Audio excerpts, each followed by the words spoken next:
I'm standing here in this exquisite chapel of St. George at Windsor Castle, so close to where my beloved mother, the late Queen, is laid to rest with my dear father.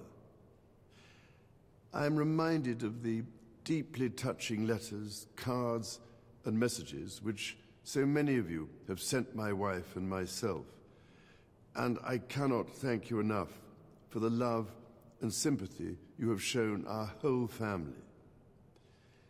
Christmas is a particularly poignant time for all of us who have lost loved ones.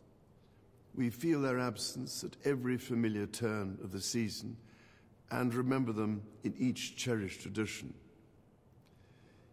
In the much-loved carol, O Little Town of Bethlehem, we sing of how in thy dark street shineth the everlasting light.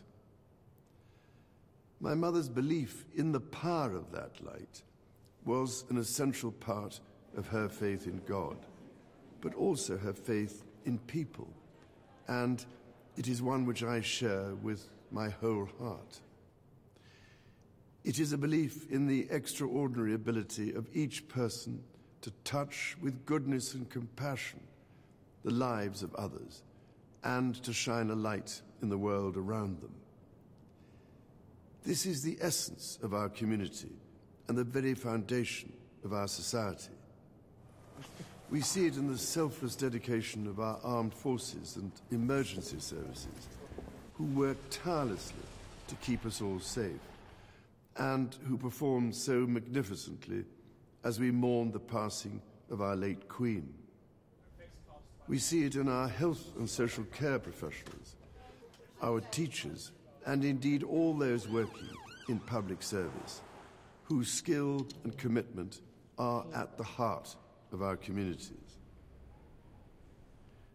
And at this time of great anxiety and hardship, be it for those around the world facing conflict, famine, or natural disaster, or for those at home finding ways to pay their bills and keep their families fed and warm, we see it in the humanity of people throughout our nations and the Commonwealth, who so readily respond to the plight of others. I particularly want to pay tribute to all those wonderfully kind people who so generously give food or donations, or that most precious commodity of all, their time, to support those around them in greatest need, together with the many charitable organizations which do such extraordinary work in the most difficult circumstances. Our churches, synagogues, mosques, temples, and gurdwaras have once again united in feeding the hungry, providing love and support throughout the year. Such heartfelt solidarity is the most inspiring expression of loving our neighbour as ourselves. The Prince and Princess of Wales recently visited Wales, shining a light on practical examples of this community spirit. Some years ago, I was able to fulfill a lifelong wish to visit Bethlehem and the Church of the Nativity.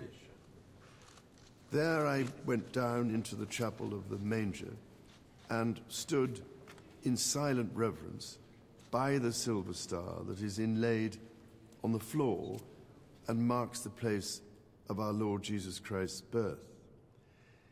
It meant more to me than I can possibly express to stand on that spot where, as the Bible tells us, the light that has come into the world was born.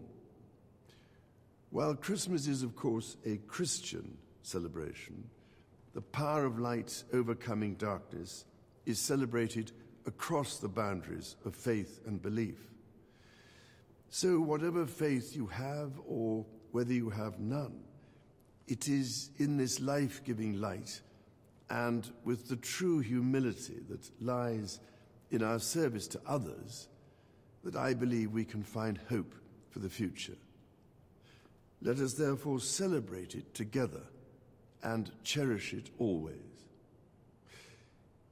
With all my heart, I wish each of you a Christmas of peace, happiness, and everlasting light.